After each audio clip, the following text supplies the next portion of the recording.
समुच्चयालंकारः प्रस्तुतः वर्तते। तत्र समुच्चयालंकारः द्विविधः भवति इति गतदिने प्रतिपादितम्। तत्र प्रथमः समुच्चयः वर्तते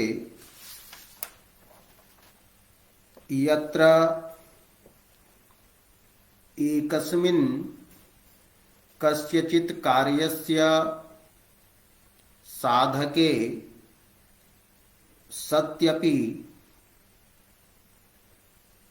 तत्कार्य साधकानां अन्येषामपि खले कपोतिका न्यायेन समन्वयः भवति। अयं प्रथमः समुच्चयः त्रिधा भवति। सदयोगः यत्र सतां पदार्थानां योगः भवति। पुनः असदयोगः यत्र असतां पदार्थानां योगः भवति। तृतीयः वर्तते यत्र सतां असतां च पदार्थानां योगः एकं कार्यं प्रति संबंधः सतां असतां च पदार्थानां एक क्रिया जनकत्वं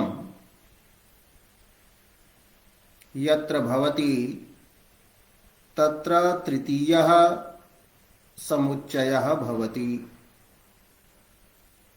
यथा उदाहरणं दत्तं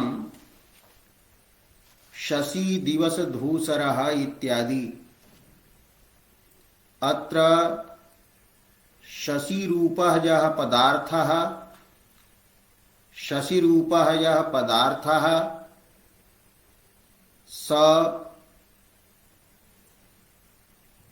सन्नपि वर्तते चंद्रत्वेन आह्लादकत्वेन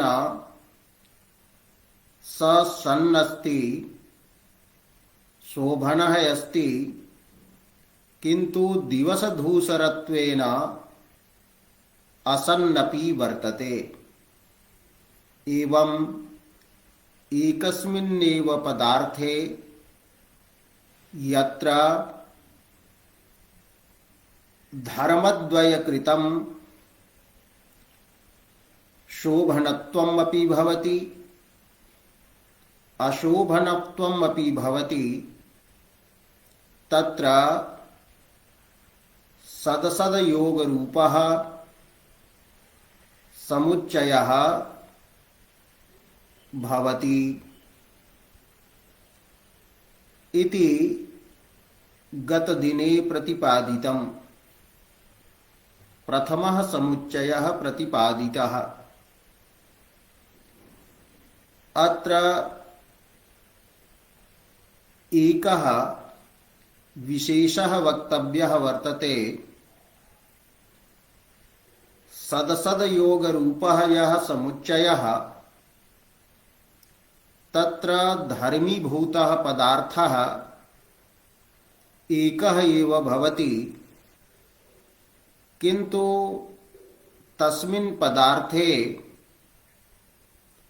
धर्मभेदात् शोभनत्वम् अपि भवति सत्त्वम् अपि भवति असत्त्वम् अपि भवति अशोभनत्वम् अपि भवति किंतु धर्मीभूतः पदार्थः एक एव भवति।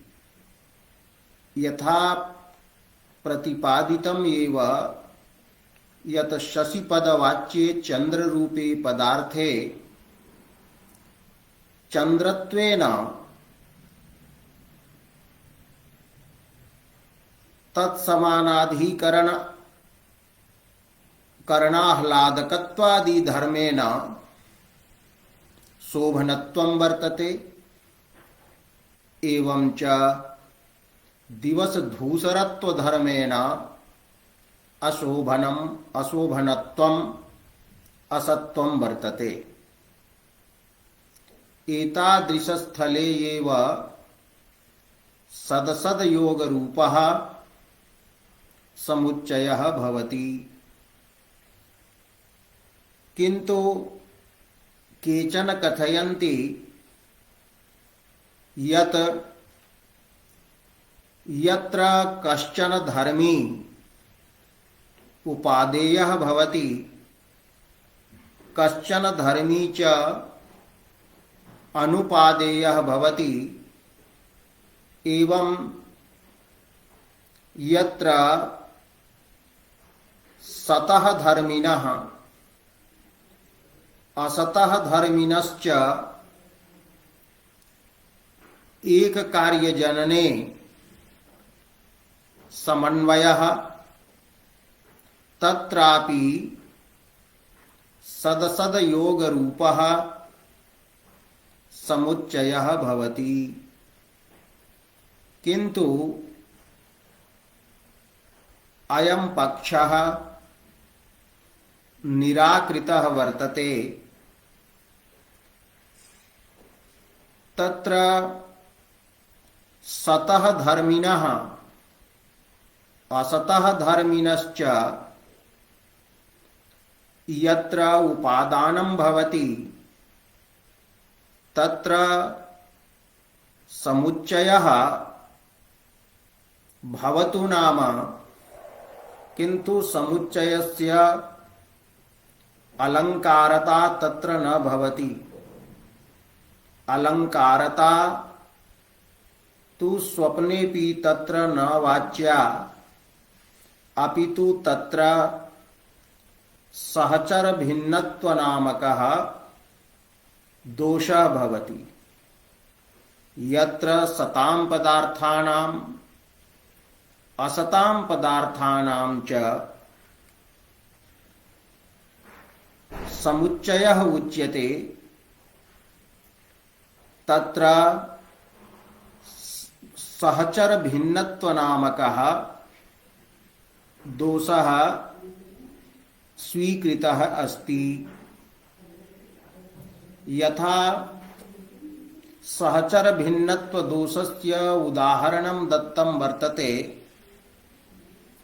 कि श्रुतेन बुद्धिः व्यसनेन मूर्खता मदेन नारी सलिलेन निम्नगा निशा शशांकेन धृतिः समाधिना नयेन चालंक्रियते नरेन्द्रता। अस्मिन् पद्ये उक्तं यत् नरेन्द्रता अलंक्रियते।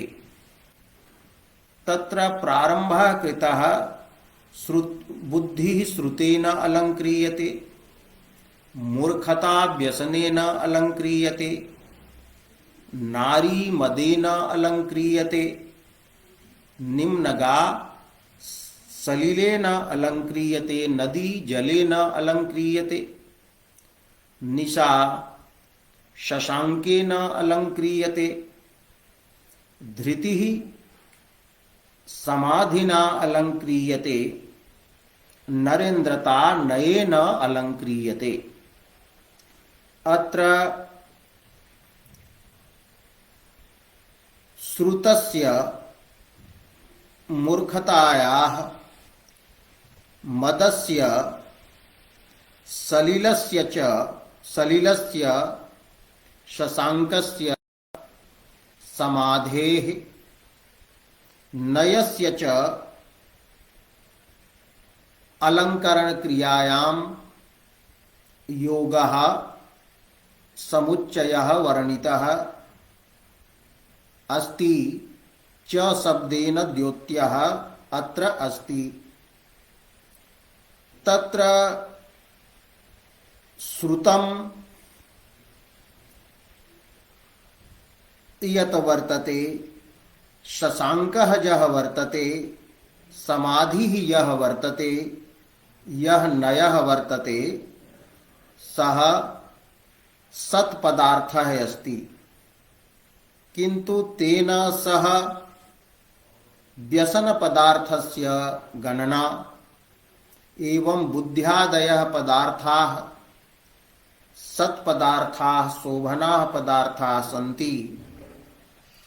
अत्र शोभनानां बुद्ध्यादि पदार्थानां सह मूर्खतायाः अपि अन्वयः अलङ्करणक्रियायां वर्णितः। तर्हि व्यसनं मूर्खता च निकृष्ट पदार्थौ अशोभन पदार्थौ श्रुतादयश्च बुद्ध्यादयश्च उत्कृष्टाः पदार्थाः। एवं उत्कृष्टानां पदार्थानां अपकृष्टयोः व्यसनमूर्खतयोश्च अत्र समन्वयः अस्ति। अतः सहचर भिन्नत्वं वर्तते। यदि साहचर्यं वक्तव्यं, साहित्यं समुच्चयः वक्तव्यः, तदा सतामेव वक्तव्यः अथवा असतामेव वक्तव्यः। सतां मध्ये यदि असन् पदार्थः प्रविशति, असतां मध्ये यदा सत्पदार्थः प्रविशति, तदा तत्र साहचर्यं भिद्यते। उत्कृष्टापकृष्टयोः साहचर्यं न प्रसिद्धम्। अतः तत्र सहचर भिन्नत्व नामा दोषः। अत्र श्रुतादयः सर्वे पदार्थाः धर्मिणः एवं मदादयः अपि धर्मिणः सन्ति। तर्हि अत्र श्रुतादीनां सतां पदार्थानां एवं मदस्य असतः पदार्थस्य च अलंकरण क्रियायां समुच्चये सत्यपि अयं समुच्चयः नालंकारभूतः अपितु दोषभूतः। अतः समुच्चयस्य तत्रैव अलंकारत्वं स्वीकरणीयम्। यत्र कश्चन धर्मीभूतः पदार्थः अंशतः शोभनः भवति, अंशतः अशोभनश्च भवति। अतएव शशि दिवस धूसरो इत्यादि उदाहृतम्। अस्तु प्रथमः यः समुच्चयः स विचारितः एव। तत्र सदसद योग समुच्चयस्य विषये किमपि वक्तव्यम् आसीत् तत् उक्तम्। इदानीं द्वितीयः यः समुच्चयः तस्य विषये प्रतिपाद्यते। तत्र कारिका वर्तते सत्त्वन्यो युगपद या गुणक्रियाः। या गुणक्रियाः युगपद भवन्ति तत्तासामपि गुणक्रियाणां भवने यत्र योगपद्यं भवति। द्वयोः गुणयोः यत्र योगपद्येन वर्णनम द्वयोः गुणयोः एककालिकत्वं यत्र वर्ण्यते एवं द्वयोः क्रिययोः एककालिकत्वं योगपद्यं यत्र वर्ण्यते एवं च द्वयोः गुणक्रिययोः योगपद्यं यत्र वर्ण्यते तत्रापि समुच्चय नामकः अलङ्कारः भवति। यतो हि तत्र द्वयोः गुणयोः द्वयोः क्रिययोः गुणक्रिययोश्च भवनक्रियायाम् उत्पत्तिक्रियायां समुच्चयः विवक्षितः भवति। एवं गुणक्रिययोः गुणयोः योगपद्यं क्रिययोः योगपद्यं गुणक्रिययोश्च योगपद्यं समुच्चयः इति द्वितीयः समुच्चयः त्रिधा भवति। वृत्तौ अत्र गुणौ च क्रिये च गुणक्रिये च इति गुणक्रियाः इति वृत्तिस्थ गुणक्रिया शब्दस्य विग्रहः प्रदर्शितः। अस्मिन् विग्रहवाक्ये गुणौ इत्यत्र द्विवचनं यत् वर्तते तत्र द्वित्वं विवक्षितं नास्ति। यतो हि द्वयोः एव गुणयोः योगपद्यं समुच्चयः भवति इति नास्ति। अतः अनेकेषां गुणानामपि त्रयादीनामपि गुणानां यत्र योगपद्यं तत्रापि समुच्चयः। एवमेव क्रिये इत्यत्रापि द्विवचनं न विवक्षितं। द्वयोः योगपद्यं भवतु अथवा त्रयाणां तिसॄणां चतस्रीणां वा क्रियाणां योगपद्यं भवतु। एवं गुणक्रिये इत्यत्रापि द्वित्वम् अविवक्षितम्। अल्पं चेत् द्वयोः गुणयोः योगपद्यं द्वयोः क्रिययोः योगपद्यं एवं गुणक्रिययोः द्वयोः योगपद्यं समुच्चयः भवति। इदानीम् उदाहरणं दीयते क्रमेण। यत्र गुणयोः योगपद्यं विवक्षितं भवति अत्र उच्यते विदलित सकलारिकुलं तव बलमिदमभवदाशु विमलं च प्रखलमुखानि नराधिप मलिनानि च तानि जातानि। अत्र कश्चन कविः स्वोपजीव्यं राजानं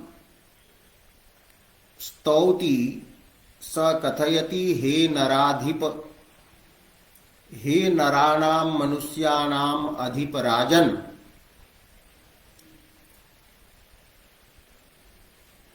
तव इदं बलम् तव इदं सैन्यं यत् वर्तते तत् अभवत्। जातं कीदृशम् अभवत् विदलित सकलारिकुलम। विदलितम विशेष रूपेण दलितम पराजितम अस्त्रशस्त्रैः छिन्नम सकलानां सर्वेषां अरीणां शत्रूणां कुलं समूहः येन तत् तव इदं बलं तव संग्रामे अवतीर्णम् इदं बलं विदलित सकरारिपुरम आसु अभवत शीघ्रम अभवत। भावत की सेना शीघ्रमेव युद्धे सर्वेषां शत्रूणां समूहं विदलितवती खंडितवती ईदृशी भावत की सेना वर्तते। ईदृशं भवदीयं बलं वर्तते सैन्यं वर्तते। तो विदलित तव इदं बलं विदलित सकलारिकुलम अभवत सहैव च विमलम निर्मलम अभवत। तव बले निर्मलता नामकः गुणः आगतः। तव सैन्यं विजितम् अतः सैन्यस्य मुखे हर्षेण तत्र विमलता स्वच्छता निर्मलता समागता मुखं प्रकाशमानम् अभवत्। त्वदीयं बलं शीघ्रमेव अरिकुलं खंडितवत् एवं च विमलम् अभवत्। अत्र पुनः अग्रे उच्यते कि हे नराधिप प्रखल मुखानि प्रकृष्टाः ये खलाः सन्ति दुर्जनाः तेषां मुखानि मलिनानि जातानि। तव ये शत्रवः आसन् दुर्जनाः तेषां मुखे मालिन्यम् अभवत् कृष्णरूपम् अभवत् कालवर्णं मुखम् अभवत्। तव सैन्यं सकलम् अरिकुलं भित्वा विमलम् अभवत्। तो तव बले तव सैन्ये वैमल्यम् आगतम् किंतु खलानां मुखेषु मालिन्यम् आगतम्। यदा विषादः भवति दुःखं भवति तदा मुखं मलिनं भवति कृष्णवर्णं भवति। यदा हर्षः आगच्छति तदा हर्षेण मुखे वैमल्यं भवति विमलता गुणः श्वेत गुणः प्रादुर्भवति। तत्तव सैन्य मुखे वैमल्य नामकः गुणः जातः किंतु तव शत्रूणां दुष्टानां मुखे मालिन्यं कार्ष्ण्यरूपः कृष्णः गुणः जातः। अत्र च इति पदेन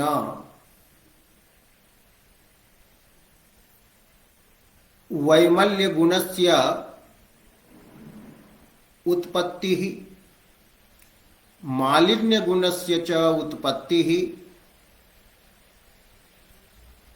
योगपद्येन वर्णिता। बले बला तव बलस्य सैन्यस्य मुखे यदा वैमल्यम् आयातं तदैव दुष्ट मुखे मालिन्यम् आगतं मालिन्यम् उत्पन्नम्। एवं अत्र वैमल्य नामकस्य गुणस्य मालिन्य नामकस्य गुणस्य च इति द्वयोः गुणयोः योगपद्येन भवनम् उत्पत्तिः अत्र वर्णिता। एवं द्वयोः गुणयोः यत्र योगपद्येन भवनम् उत्पत्तिः वर्ण्यते तत्र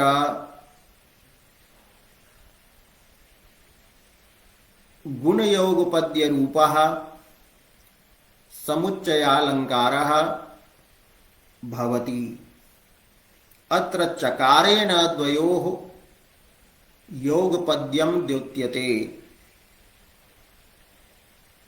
अत्र पुनः प्रश्नः भवति,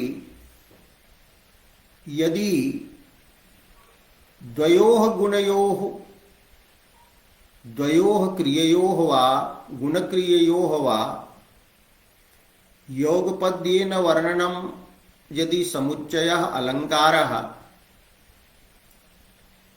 तर्हि तु सर्वत्र अलङ्कारता स्यात्। यथा कश्चित् वदेत् रामः गच्छति श्यामः पठति, तर्हि गमन श्यामः पठति च। अत्र द्वयोः गमन पठन क्रिययोः योगपद्यं वर्तते। एवं यत्र क्वचित् घटस्य निर्माता वर्तते घटं रञ्जयति, कश्चन अन्यः तत्र पटस्य निर्माता वर्तते पटं रञ्जयति, तर्हि केनचित् उक्तं घटः रक्तः भवति और पटः कृष्णः भवति। पटः यदि कृष्णवर्णः क्रियते तो अत्रापि योगपद्येन घटे यह रक्तगुणः पटे यह कृष्णगुणः तयोः द्वयोः गुणयोः योगपद्येन भवनं वर्णितं वर्तते। तत्रापि किं समुच्चयस्य अलङ्कारत्वं स्यात्, तर्हि उच्यते नहीं। कारणं वर्तते यत्र चमत्कारः भवेत्। एतादृशः समुच्चयः तत्रैव भवति यत्र मूलरूपेण कार्यकारण भावः भवति। तो कार्यकारण भावः यः वर्तते तत्र पौर्वापर्यं भवति। कारणं पूर्वं भवति कार्यं तु पश्चात् भवति। किंतु कार्यकारणयोः अयं यः पौर्वापर्यरूपक्रमः स यत्र विपरीतः वर्ण्यते। पौर्वापर्यस्य विपर्ययः द्विधा भवति। एकः वर्तते विपर्ययः यत्र कार्यम् एव पूर्वम् उच्यते, कारणं तु पश्चात् उच्यते। अपरः विपर्ययः भवति यत्र कारण कार्यकारणयोः योगपद्येन भवनम् उत्पत्तिः उच्यते। तत्रापि तयोः कार्यकारणयोः पौर्वापर्य विपर्ययः भवति। एवं अत्र समुच्चये द्वयोः गुणयोः मध्ये कार्यकारणभावः भवति। एवं च कार्यकारणभावः यद्यपि भवति तथापि द्वयोः कार्यकारणभूतयोः गुणयोः भवनं योगपद्येन उच्यते। यथा अत्रैव उदाहरणम् अत्र वस्तुस्थितिः अस्ति। यदा राज्ञः बलं सकलं शत्रुकुलं नाशयामास तदा तस्य मुखं हर्षेण विमलं जातम्, मुखे वैमल्यं जातम्।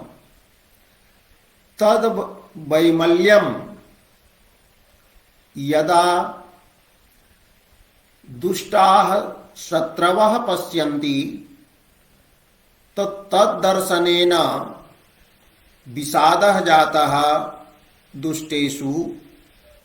तत्कारणात् मुखे मालिन्यम् अभवत्। एवं बलगत मुखमालिन्यं कारणं वर्तते दुष्ट मुखगत मालिन्यस्य। अतः पूर्वं मुखगतं वैमल्यं वर्णनीयं भवति। तदनन्तरं ततः प्रखलमुखे मालिन्यं जातम् इति पौर्वापर्यक्रमः यत्र स्यात्। किन्तु कविना तथा न स क्रमः विवक्षितः। तेन उक्तं यत् वैमल्य गुणरूपः यः हेतुः वर्तते, मालिन्य गुणरूपः यः कार्यभूतः पदार्थः, मालिन्यं यत् कार्यं, तयोः योगपद्येन उत्पत्तिः जाता इति कविः अत्र विवक्षति। अत्र कार्यकारणभाव विपर्यय रूपा अतिशयोक्तिः या वर्तते सा अंगत्वेन भवति, प्राणत्वेन तत्र तिष्ठति। तदैव द्वयोः गुणयोः समुच्चयः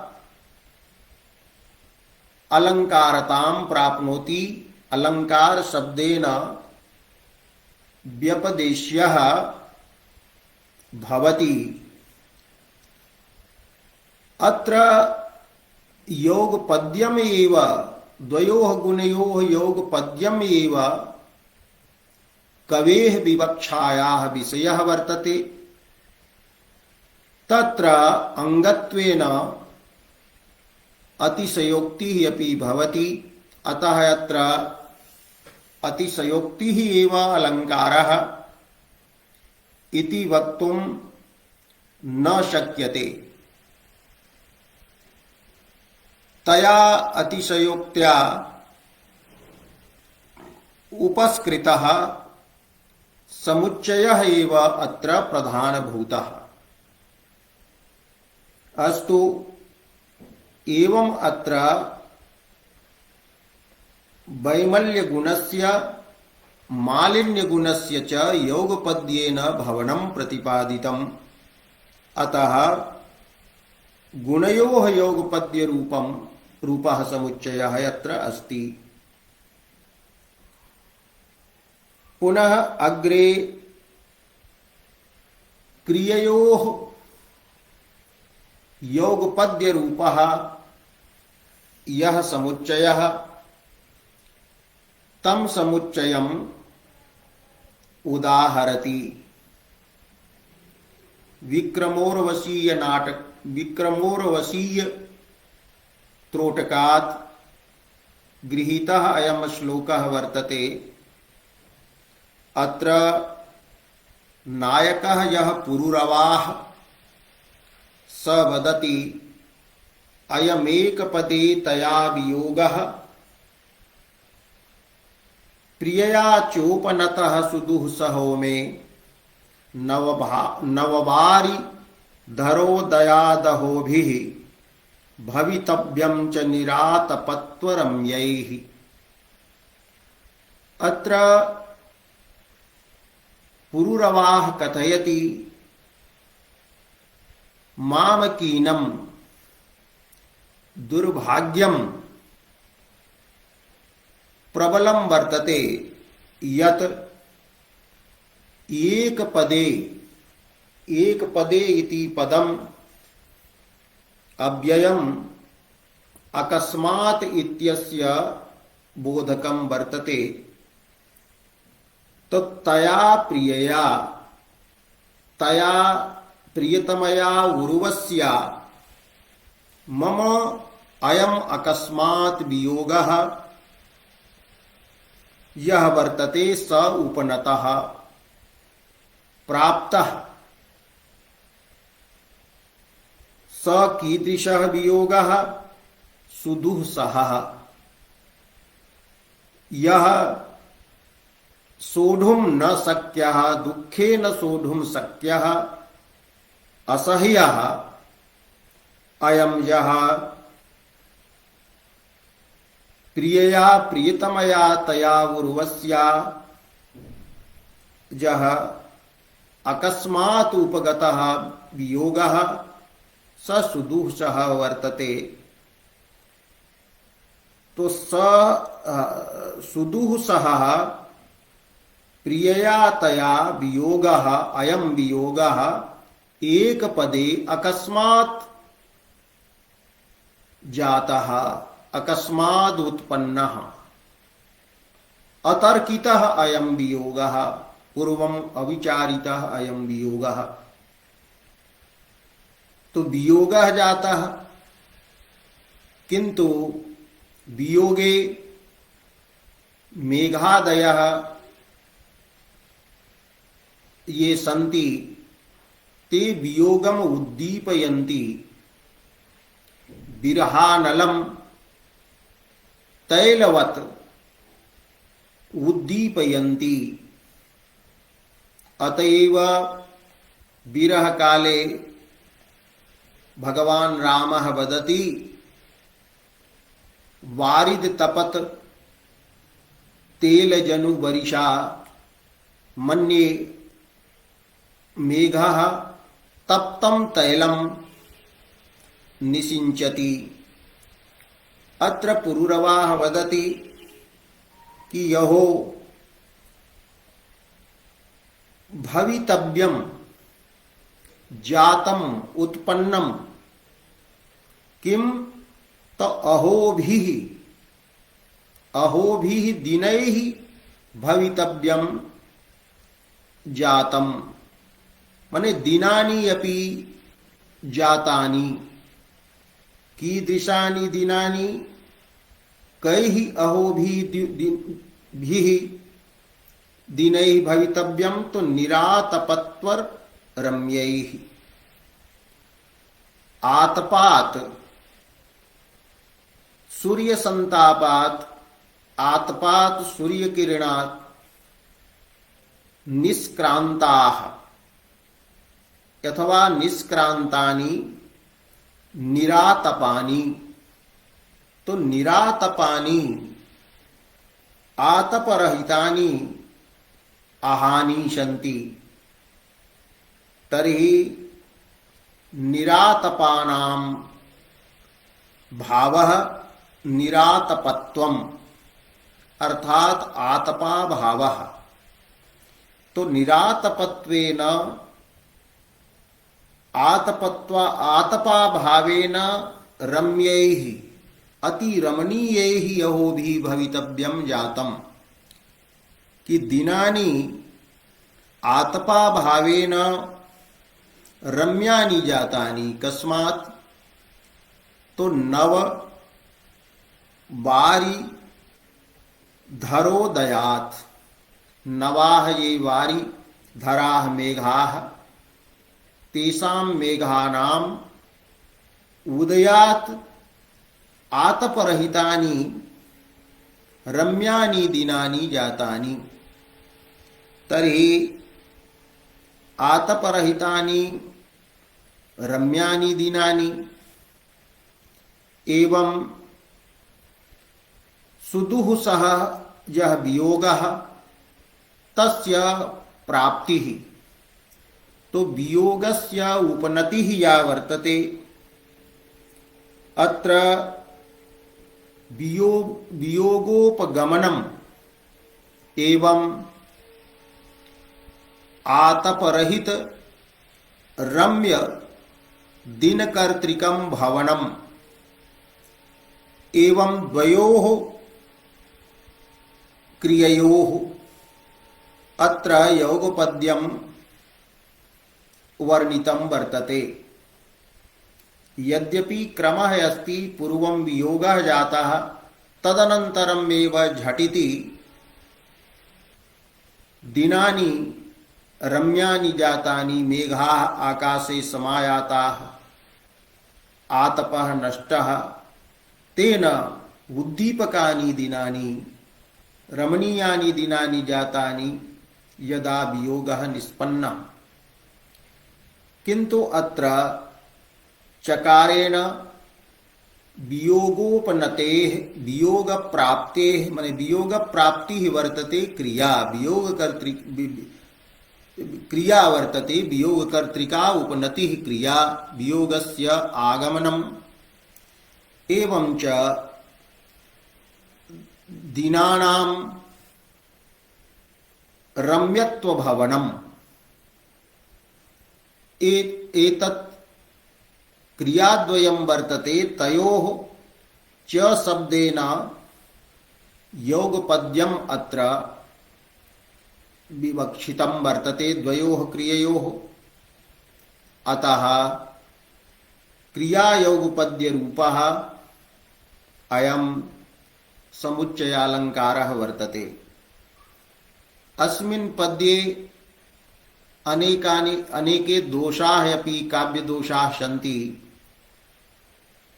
यथा प्रियया च उपनतः अत्र चकारेण उपनयन क्रियायाः उपनयन कर्तुः समुच्चयः विवक्षितः। कानिचित् च वा इत्यादीनि पदानि तथा भवन्ति यदनन्तरं तानि प्रयुक्तानि भवन्ति तत्पदार्थस्य अन्य पदार्थं प्रति साकांक्षतां जनयन्ति। अत्र च शब्देन उपनयन क्रिया या वर्तते तस्याः उपनयन क्रियायाः दिवसरम्यत्व भवन क्रियया सह समुच्चयः विवक्षितः अस्ति। अतः यस्य पदार्थस्य समुच्चयः साहित्यं पदार्थान्तरेण विवक्षितं भवति तत्पदार्थवाचकात् शब्दात् परः एव चकारः प्रयोक्तव्यः भवति। अतः उपनतश्च इति वक्तव्यम् आसीत्, किन्तु च शब्दः पूर्वं न्यस्तः येन प्रियया च इति कथनेन प्रिया पदार्थस्य अन्य पदार्थेन साकांक्षता प्रतीयते कि प्रियया वियोगः जातः किम अन्येनापि पदार्थेन वियोगः जातः। तो अत्र तु च पदस्य प्रयोगः उपनतश्च इति उपनतः इति पदानन्तरं प्रयोगः समुचितः, किन्तु तथा न कृतः। चकारादीनां शब्दानां यः क्रमः असौ क्रमः अत्र उल्लङ्घितः, अतः अक्रमत्वनामकः दोषः अपि यत्र वर्तते। एवं भवितव्यम् इति उक्तम्। अत्र तव्यत् प्रत्ययेन वस्तुतः भवनक्रियायाः भूतता विवक्षिता वर्तते कि भूतम् इत्यर्थः अस्ति, किन्तु तव्यत् प्रत्ययः यः वर्तते स तव्यत् प्रत्ययः भूतकाल रूपम् अर्थं बोधयितुं न समर्थः। भूतकालार्थस्य वाचकः तव्यत् प्रत्ययः अत्र नास्ति, अतः अवाचकत्व दोषः वर्तते।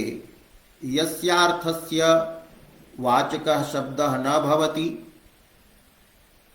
तस्य शब्दस्य तदर्थबोधनाय प्रयोगे अवाचकत्व दोषः। आगच्छति इति गमनार्थे यदि प्रयुज्यते तर्हि अवाचकत्व दोषः आंग उपसर्गसह कृतः गमधातुस्तु आगमनस्य बोधकः न तु गमनस्य। तो भवितव्यम् इत्यत्र भूतम् इत्यर्थः ग्राह्यः, तदैव उपरि उपनतः इत्यनेन भूतकालिकता उपनयन क्रियायाः उक्ता। तो प्रिया वियोगोपनयः प्रिय वियोग प्राप्ति ही अपि भूतकालिकी। एवं नववारी धरोदयेन दिवसानाम् आतपरहिततया रम्यत्वस्य भवनम्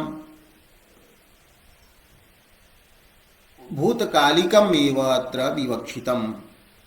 अस्तु एतत् अत्र प्रसंगान्तरं वर्तते, किन्तु टीकाकारैः अत्र बहुधा विचारितः वर्तते। अत्र चकारः उभयत्र प्रयुक्तः, किन्तु चकारः एकेनापि चकारेण समुच्चयः संभवति। अतः द्वितीयः चकारः यः प्रयुज्यते स द्विर्बद्धं सुबद्धं भवति इत्यादि नये न प्रयुज्यते। यथा द्वौ बालकौ इत्यत्र द्वौ बालकौ इति कथनेनैव द्वित्वस्य प्रतीतौ सत्यां द्वौ इति प्रयोगः यदि न भवति तदापि अर्थबोधः जायते एव। तथैव ईश्वरं गुरुं च भजस्व इति एकेनैव चकारेण तत्र समुच्चयस्य बोधः भवति,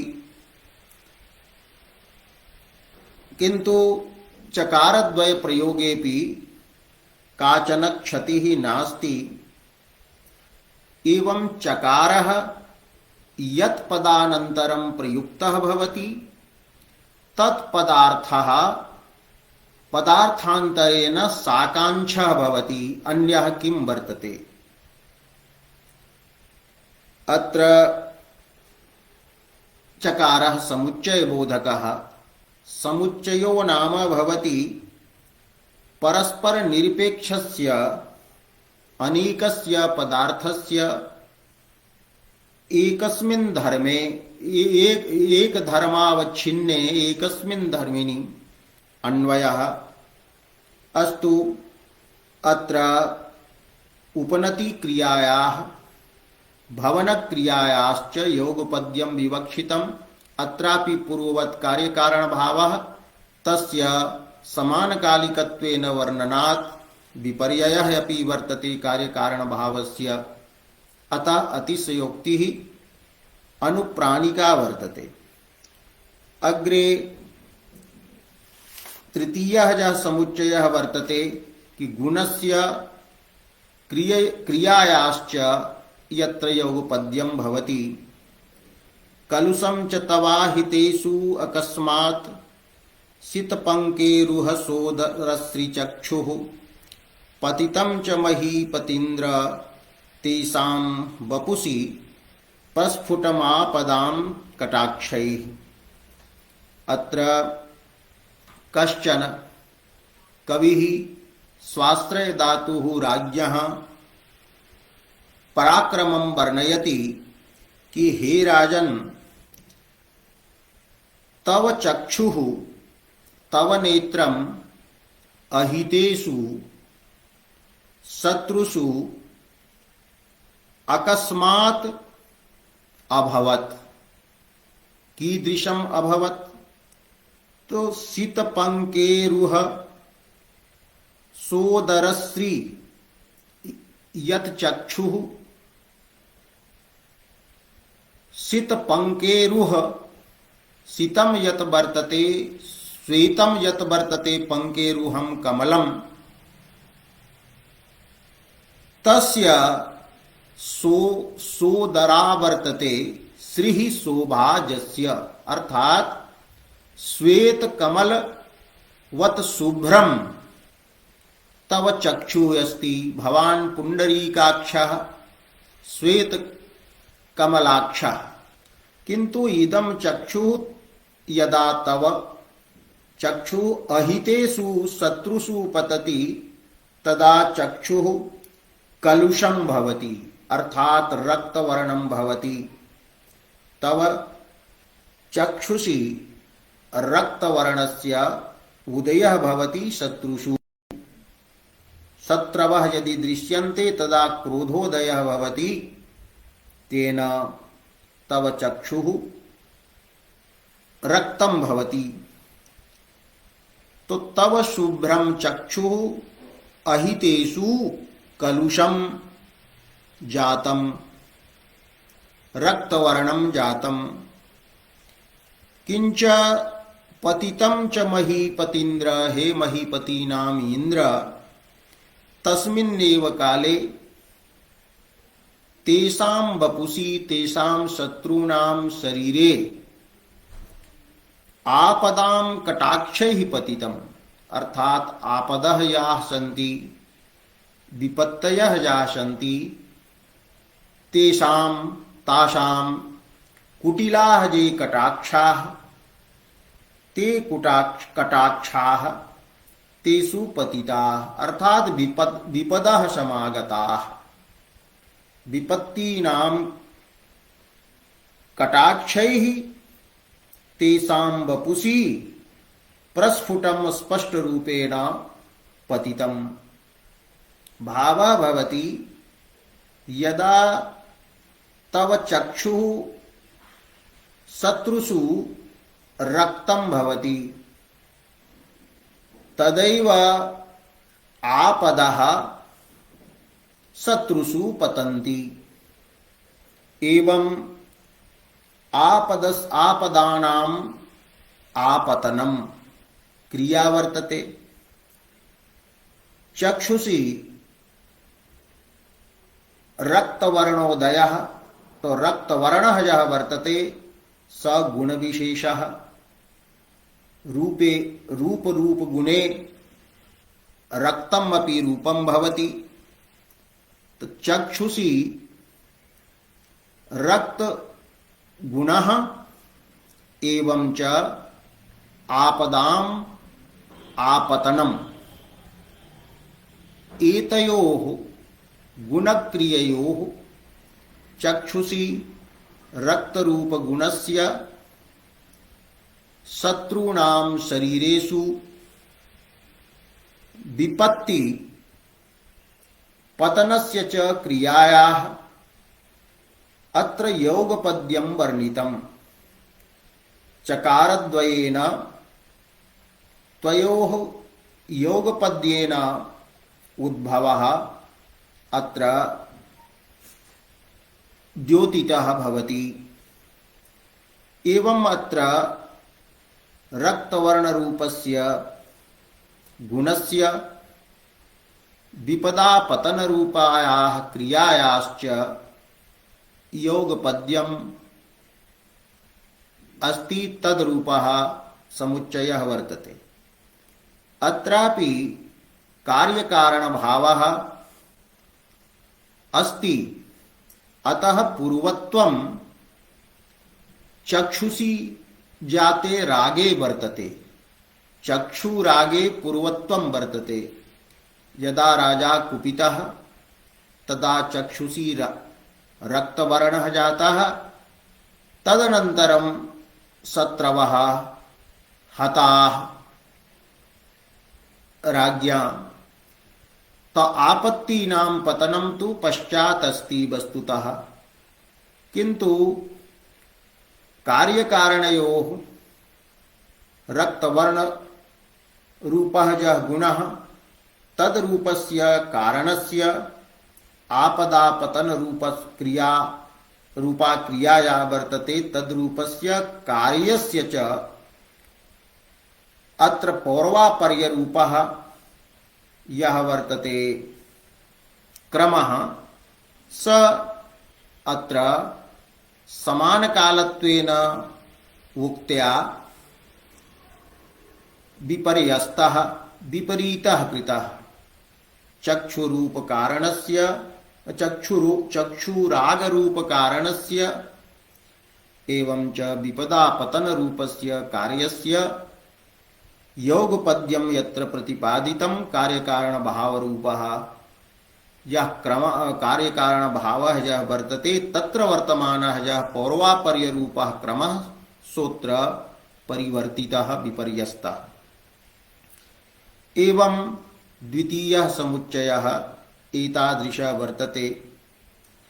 पुनः अग्रे समुच्चयालंकारे अन्येषां मतं यत् वर्तते अलंकारिकाणां तत् खण्ड्यते मम्मटेन।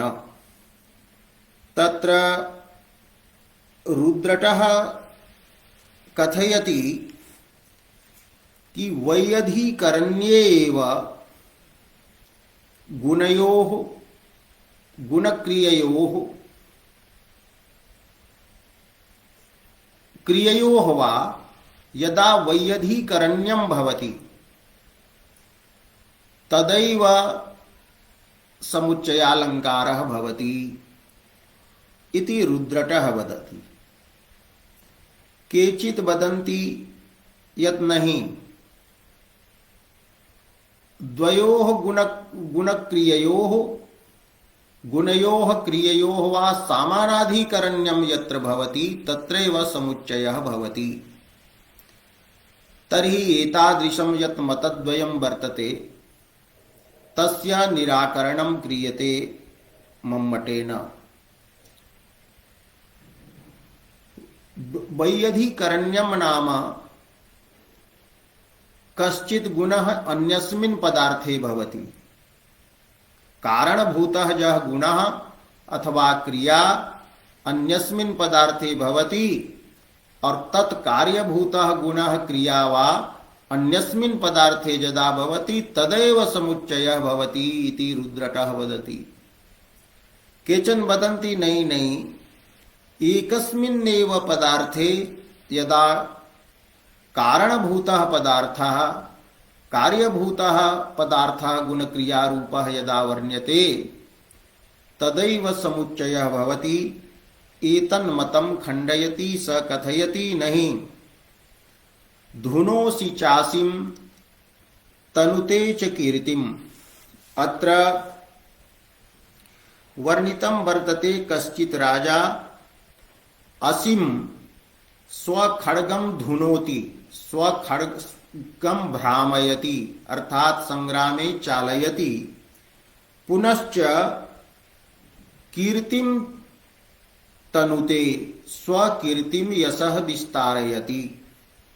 अत्र राजा जुगपदेव खड्गम चालयति स्वकीर्तिम अपि विस्तारयति च।